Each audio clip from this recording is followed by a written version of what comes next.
Hi, everyone. Welcome back.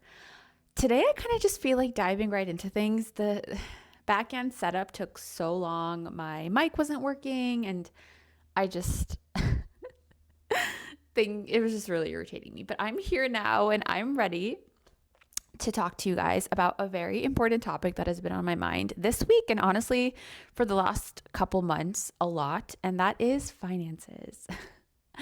I feel like I have really been learning how I subconsciously feel about money, and it's not great. Between you and me, it's not great. I was spending some time thinking about where did my beliefs come from? And it's really funny because when my husband and I started dating, well, boyfriend at the time, and I started dating in our early 20s, he's always wanted to make a ton of money. And I was always like, babe, you can't just want money for the wrong reasons. Like, he kind of just wanted to make money to make money. And I was like, no, babe, like on my high horse, like, we don't need to make a lot of money. We should just want to be happy and comfortable. And what does that mean? To me, that meant like I wanted to be able to take vacations. I wanted to live in a nice house, but I never wanted to be like crazy wealthy. That was never a desire. I thought that was not a desire that I had. And it isn't until I've been learning more about the energetics behind money and how wealth is such a great tool and an amplifier for whatever you want to do, right? Like, I want to change the world. What better way to change the world than with money? What does money give you? It gives you influence. It gives you power. It gives you a platform. It gives you opportunities. It gives you confidence. There are all these really great things that come from having money that I had never thought about because subconsciously I had always attached the idea of wanting money to unhappiness. I feel like I saw my parents' struggles with money. For a lot of my life, I was actually decoding a memory. For all of you who do follow me, I believe very strongly in this practice of embodiment, which is moving out stuck emotions and memories and even thoughts and beliefs that get stuck in your body. So the thing is, when you don't process your, maybe you like had something bad happen to you or traumatic happen to you and you never worked through it and you kind of like shoved it away, you shut it down, you didn't let yourself think about it. That gets lodged in your body and it can start to cause physical problems as well as limiting beliefs. So mental issues, thinking you're never going to be enough. These beliefs can make their way into your subconscious. It can cause a lot of issues. So I found one such memory from when I was 2, watching my parents fight about money that was lodged in my stomach. So that was a very interesting find yesterday that I had to really start to work through. And as I was reflecting on this memory from when I was 2 years old, I was just thinking more about how I grew up thinking money and wanting money was a bad thing. I constantly saw my parents fighting at odds with each other, always saying that we didn't have enough money. But then I would get super confused because I'd see my parents, like, especially as I got older, having really nice cars. We went on really nice vacations. We bought designer brands. We had so many gifts during Christmas time. The tooth fairy used to bring us $20 each. I don't remember my sister's time. No, or maybe I am remembering my sister's time. But anyway, so it's almost like I saw them spending money, but I saw them never happy with it. And of course, they had their own reasons. I'm not here to dig deep into their lives or why they did what they did. We're all always doing the best that we can. But watching them constantly be miserable and unhappy with the amount of money we had literally lodged in my subconscious as wanting money is bad. Money is bad. Money does not bring happiness. Money causes unhappiness. Money causes fights. And that's why as I grew up, I started to feel like, I don't actually want a lot of money. Like, I don't need a lot of money. Why should I be greedy? Like, people who want money are like, I don't know, like ambitious, coldly ambitious, and all they're doing is chasing money. But all this time, I didn't realize what an amplifier money can be in the right hands and how my subconscious beliefs had been holding me back from success, right? Because what I started to realize is as I have tried to chase success and embody success and want success, it has always felt very elusive. Like, I've gotten to a certain point, I've been happy with it up to a certain point, and then the more I want, the more I can get. Whether like I got laid off from one of my jobs, I got fired for some reasons from one of my other jobs, not because of performance, they loved me. I was in this really great internship. They didn't hire me for a full-time position. I have been doing naturally grounded my product business, but I feel like I've hit a ceiling with like my sales and everything that, the growth with that business. I'm now launching, I launched Becoming with Ashna officially last month or in January. And I'm like already feeling like I can see my ceiling coming in. Or I feel the self-doubt creeping in that, Ashna, you always hit a wall, you always hit the ceiling. And what I realized is I'm not afraid of failure, because failure is easy. I've done failure time and time again, all the time. Even when I start something new, like every time I fail, I'm like, meh, like, failure happens. What I'm afraid of is success. I'm afraid of making it. I have a fear of stepping into the money that I know is waiting for me, because what if it takes me off path? What if I can't handle the success? What if I get overwhelmed? What if I start fighting over money with my husband? Like, what if? And all of these subconscious beliefs that I have with money, and I equate money to success, right? The amount of money I'm making is, for me in my head, correlated to my success, right or wrong. It's what it is at this moment. And I realized that I've been so afraid of wanting money, and that's why it never comes to me. And this led me to this really, really, really crazy belief, is that I thought, first of all, I didn't even know I felt this way, even though I was like, I don't want a lot of money. I feel like in today's world, you need a decent amount of money to survive, right? So I've always been like, yeah, of course I want to make money. Of course I want my salary to go up. Of course I want my sales to go up. But at the same time, in my subconscious, I've been so afraid of having money come to me that I've been subconsciously sabotaging myself and pushing it away, while consciously I've been like, where's the money? Why isn't the money coming? Why don't I have it? Why don't I have it in my hands? Like, really sad about it, really upset about it. And one huge realization I had some time ago was, I thought that I had to make money my bitch. Excuse my language. I thought that I had to conquer it. I had to, I just have to, like, any fears I have, I got to conquer it. I got to go out there. I got to be my masculine. I got to make all this money, make all these sales, do all this outreach. But what I realized is, if I want money to come to me, I have to treat her like a friend, like my best friend, like a part of me, like something I love and adore so much, and I always want to have around me. And I had kind of known, I had this realization a couple months ago. I was like, oh my gosh, I have to change the whole way I think about money. This is so important. But recently, my husband and I have gone through this string of not happy situations where in January, my car got towed. I had to pay $325 to get it back unexpectedly, obviously.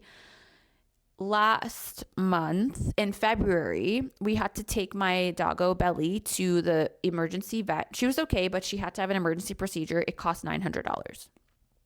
This week, my husband got scammed out of $2,000 or $2,500 in crypto. And I was sitting here yesterday lamenting, and I was like, what the heck is going on? Each month, we keep losing larger and larger and larger sums of money. My husband's looking for a job. He's not working at the moment. He's just been looking for a new opportunity. Things aren't working out. My business, obviously, I just started a new one. It's moving very slowly. I've stopped focusing as much on Naturally Grounded to focus more on this new business. And I'm like, what the heck is going on? Obviously, and we also invested in this property, which I feel like I've mentioned somewhere at some point. So there's a lot of money going into the property for construction, design. Obviously, there's all the stuff we have to do with it before we can get it up and running. And I'm like, what the heck is going on? Like, as if I haven't been trying to ignore the stress in the back of my head about money not flowing in. Like, more and more money unexpectedly keeps leaving us, right? Almost like 2,500 plus 1,000, 3,500 plus that 300, almost $4,000 has left our bank account in some shape or form, completely unexpectedly. I'm like, what the heck is going on? So I'm racking my brain. I'm like trying to think about, okay, what's going on in my subconscious? So I believe that everything we think subconsciously and consciously, we create our reality. Okay, maybe that's something I haven't explained before I go into the second realization I came to yesterday. I fully believe that we energetically create our reality. Well, energetically and physically, right? Because let's say I have this belief that, oh my gosh, money is horrible. I shouldn't want it. Okay, not only subconsciously am I energetically putting out to the universe, money sucks. Don't let it come to me. Money sucks. But at a neuroscience level, that's what lives in my brain. And literally what lives in my brain is the reality I'm going to create. So my brain might not highlight opportunities in my life where I might bring in more money. My brain may choose to not bring that to light. Like, when you're playing punch buggy and all you start seeing, well, I think you do punch buggy with yellow cards, right? And all you start seeing are yellow cards because you're literally telling your brain, look for yellow cards. So your brain is only going to look for those opportunities where there are yellow cards. Hopefully that makes sense. If it doesn't, leave a comment, message me, email me. I will explain it in more detail. But basically, so I subscribe to this belief that whatever is going on subconsciously, consciously, you are not only creating your reality on an energetic level, but also on a physical level. So yesterday, what I realized is, okay, so subconsciously, I know I've been feeling in a state of lack. Like we don't have enough money keeps going out. Obviously, we have our household expenses. We're spending money on all these things. We had to go to India in February for my husband's family, which was a necessary trip. But y'all, like tickets to India, not be cheap. And maybe I'll talk about something with that later. But anyways, expenses, tickets, you know how it is. Prepping to take stuff. I always take a lot of food with me because I have a sensitive belly and I just want to make sure I'm taking care of myself when I'm abroad. And so I was racking my brain yesterday. I'm like, what the heck is going on? Because yesterday's when we got news that my husband got scammed. And I was like, if I have a friend, and the whole time I'm like, yo, girl, you're not enough. You're not doing enough. Like, you're not seeing me enough. You're not supporting me enough. You're not giving me enough freedom. You're not giving me enough safety and security. You're not enough. You're not enough. You're not enough. Is that friend going to stick around? Is that friend going to want to hang out with me? Versus if I have a friend and I'm telling her, thank you so much for everything you do for me. Thank you so much for the safety, the comfort, the security, the freedom, the love you give me. I love having you here. I want you over more and more and more. And sometimes something happens, you're not able to come. That's okay. We have short periods of time where we don't talk to each other. That's okay. But I still have the utmost love in my heart for you. Please tell me, out of these two situations, who's going to want to be around me? Is it the first friend who I constantly am saying, you're not enough, or is the second friend? It's the second friend, in case any of you were confused. And I realized that's what I had been doing with money. Like, I had been feeling subconsciously stressed, like stress in the back of my head, not necessarily consciously, because consciously I can explain it away. Ashna, you have your savings, your husband's looking for a job, like you're supposed to love money, like you have to love money. So consciously, let's love money. And that's what I'm doing consciously. But in the back of my head, I have this programming, all these beliefs running that are pushing money away. So what else is money going to do other than leave? What else is she going to do? Is she going to stay? Am I creating a welcoming environment for her in my life, in my household? No. And my husband also has very similar beliefs and similar stresses. I mean, for his own reasons, based on how he grew up, what he observed, obviously who he is as a person. But I came to this realization that of course money doesn't want to be around me. Of course my brain isn't looking for opportunities to increase my wealth because I am shutting everything down. I am still holding on to this belief that money is scary, money causes fights, and I don't want money in my life. Consciously, logically, that's not true, but emotionally in my body, that is what I'm communicating out to the universe. That is what I'm telling my brain to look out for in the world. So I'm still very much working on this. I wanted to share because I think that a lot of us struggle with money. And I did this exercise around money. And ultimately, as I was doing this exercise, I intuitively came to this exercise. I started feeling this, like, I don't even know, burning in my stomach, like in my stomach organ, burning, absolute burning, very uncomfortable. And it made me realize that is how I am subconsciously approaching the idea of money. It doesn't matter. Like, I had shut down that part of my body. So I've always had stomach issues. I've always had a very sensitive stomach. And I realized that I was shutting down that part of my body that was trying so hard to communicate with me about money. And the second I put myself in this place where I'm like, okay, I'm really curious, like, Ashna, how do we feel about money? Ashna, like, what is going on with money? And I started doing this exercise of diving deeper into my subconscious emotions with money. I immediately felt that burning. And I felt that burning. And for a while, I was like, okay, like, I'm just observing you. And then my husband and I went to walk our dogs. And I believe that, and like, these thoughts, memories, things that get stuck, they get stuck because they're all energy, and energy is meant to move. And when we stop that process of processing, what energy does is it gets stuck in our body. So that burning I was feeling was that energy not flowing, but it was getting stuck. So as I went for a walk and I started paying attention to my stomach, I told my husband, I'm like, oh, nope, I gotta go home. I gotta go home right now. Like, when I'm tapping into that, I'm feeling extreme emotion. I'm feeling like crying. I'm feeling uncomfortable. It's burning in my belly. So I went to my room and immediately went into my own embodiment practice where I tapped into my body, tapped into my emotions, tapped into that part of my body where I was feeling something stuck, and immediately had this memory come up. I literally saw myself at the age of 2 in this house I lived in when I was 2 in New Jersey, watching my parents fighting. And then they snapped at me for something and I started crying. And that is what was lodged in my belly around money. That crying, that fighting, that fear, that sadness, that wave of knowing that my parents are fighting over money. And I may not have consciously understood what was happening, but my body retained it. My little body retained it and got it stuck. And at the age of 2, I didn't know how to process. I didn't know how to properly talk about things. And now at the age of 30, I was able to tap into that. And I'm not saying I'm healed. Like, by no means is this like a one-step fix, right? Like, but awareness, finding it in my body, starting to move through it, knowing it exists, and now knowing the truth of what exists are the most powerful steps we can start to take with anything, not just money, right? Like, I've wanted to adopt this idea of, what does money mean to me? Flow, freedom, love, creativity, safety, security, independence, flexibility. But I have been so stuck in this mindset of money is bad. And that's why I feel like I have never been able to hold on to like large sums of money, or I've always been afraid to look at my bank accounts to see what's going in and out, because I am so afraid to one day look at my bank account and see nothing there.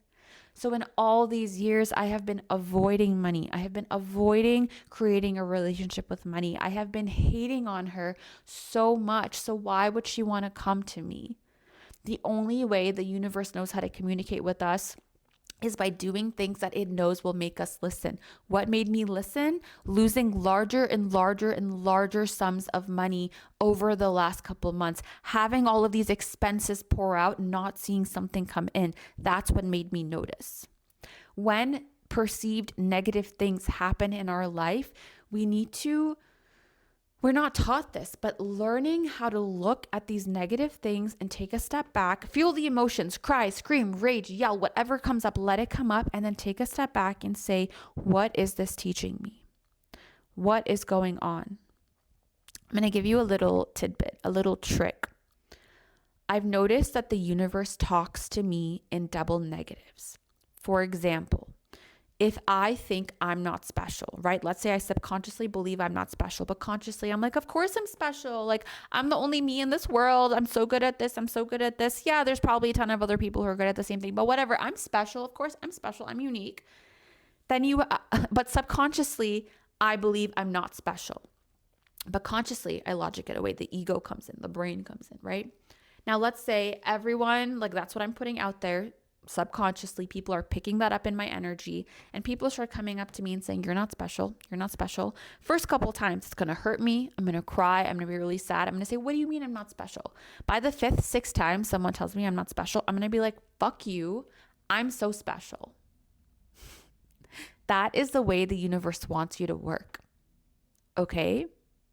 A lot of people don't realize that. They let themselves drown in the universe sending these signs that are only trying to help them, that are only trying to reflect back to them what is actually going on in their subconscious and how it's holding them back. The universe does this out of pure love.